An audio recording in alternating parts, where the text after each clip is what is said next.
যে নিয়ামতগুলি পৃথিবীর কোনো মাখলুককে আল্লাহ পাক দান করেন নাই, আল্লাহ পাক আমাদেরকে দিয়েছেন। সেজন্য মহান রব্বুল আলামিনের দরবারে অসংখ্য অগণিত শুকরিয়া আদায় করতে হবে।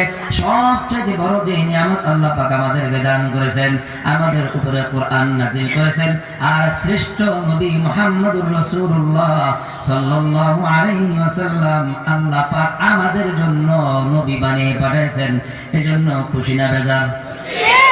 জোরে কয় না, একটু জোরে বলেন খুশি না বেজার? তাহলে একটু চিৎকার করে বলেন আলহামদুলিল্লাহ।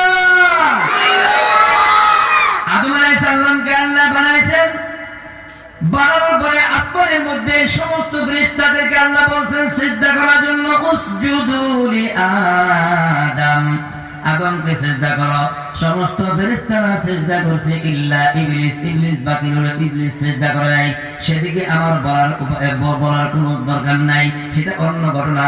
কিন্তু আদম আলাইহিস সালামকে আল্লাহ বানাইছেন, বানাইয়া শ্রেষ্ঠত্ব বুঝাইছেন। সমস্ত ফেরেশতারা ফেরেশতারা সিজদা করছে কিনা?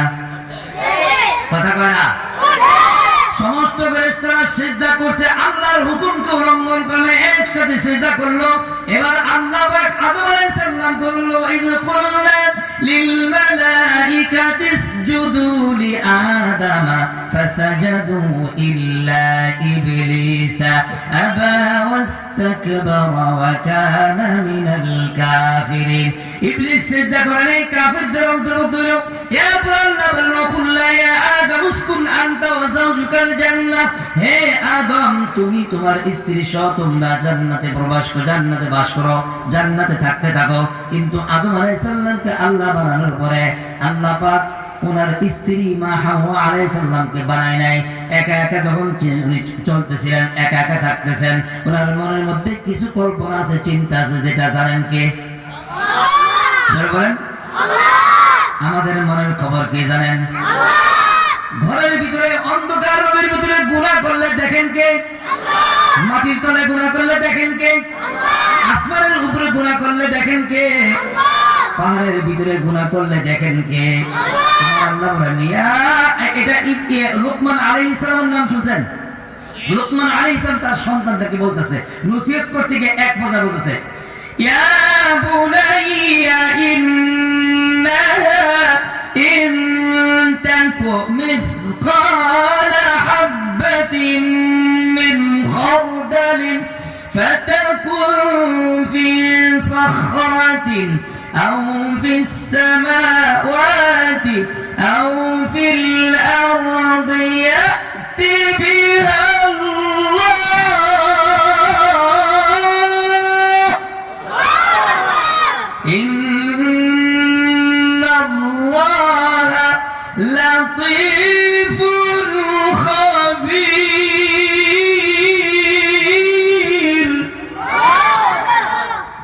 কোরআনের বাণী শুনতে মজা লাগেনি? কথা কয় না? কোরআনের বাণী শুনতে মজা লাগে। কিছু লোক আছে এখনো চিন্তা করতেছে, আবার কিছু লোক দৌড়ে আইতেছে, কারণ কোরআনের পাগল যারা তারা কিন্তু বসে থাকবে না। কোরআনকে যারা ভালোবাসবে আল্লাহ পাক কোরআনের উসিলায় তাদের জান্নাত দিবেন। কথাকার আল্লাহ জান্নাত দিবেন, কারণ কোরআনকে ভালোবাসলে আল্লাহ পাক কবরে আযাব মাফ করে দিবেন। কোরআন কবরে আপনাকে রুখে দিবেন, কবরে আযাব মাফ করে দিবেন। এই কোরআন যদি আপনি ভালোবাসেন, কোরআনকে মহব্বত করেন, কোরআনকে ভালোবাসার কারণে কবরের মধ্যে আপনাকে আল্লাহ পাক কোরআন দ্বারা এই কবরের যত আযাব সব আল্লাহ পাক মুক্ত করে দিবেন। এই কথাটা আমি আপনাদেরকে বুঝাইতে যাইয়া একটা ছোট্ট ঘটনা বলবো কোরআনের, যেই ঘটনাটা আপনারা শুনলে বুঝতে পারবেন কোরআনের সাথে মহব্বত থাকার কারণে, কোরআনের সাথে ভালোবাসা থাকার কারণে, কোরআন ওয়ালাদেরকে ভালোবাসা থাকার কারণে আল্লাহ পাক সরাসরি আল্লাহ তার কবরের আযাবকে কি করে মাফ করে দেয়। এই ঘটনাটা আমি আপনাদের সামনে বলবো। তার আগে আমি আপনাদেরকে বলতেছিলাম, সকল কিছুর খবর রাখেন কে? পাহাড়ের অতল তলে দেশে পিপিলিকা, কুল ইন তুখফু মা ফি সুদুরিকুম আও তুবদুহু ইয়ালামুল্লাহ, কুল ইন তুখফু মা ফি সুদুরিকুম আও তুবদুহু ইয়ালামুল্লাহ। পাহাড়ের অতল তলে দেশে একটা পিপিলিকা হেঁটে হেঁটে যায়, ওই পিপিলিকার পায়ের শব্দটা শোনেন কে? জোরে বলেন। আল্লাহর নাম বলতে কষ্ট হয়? জোরে বলেন আল্লাহ। ওই পিপিলিকার শব্দ শোনেন। অতএব এবার ইয়া বুনাইয়া, লোকমান বলছেন, লোকমান হাকিম বলছেন, ইয়া বুনাইয়া ইন্নাহা ইন তাকু মিসকাল হাববাতিন মিন খারদালিন ফাতাকুন ফি সাখরা।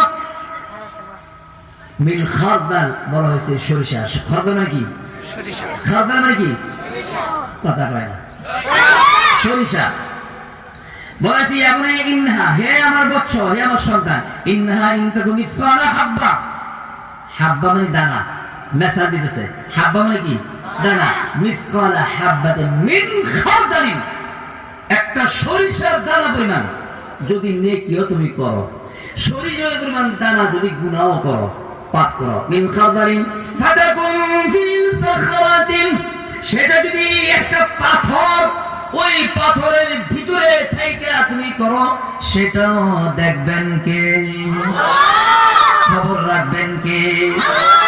কারণ পৃথিবীর যা আছে, এই আসমানে নিচে, জমিনের নিচে যা আছে, পৃথিবীতে চন্দ্র সূর্য নক্ষত্র কীট পতঙ্গ যা আছে, সকল কিছু যা করে তার খবর কে রাখেন? দেখেন কে? শুনেন কে?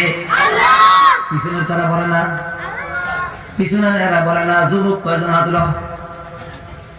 40-এর নিচে যারা, 40-এর নিচে দেখছেন?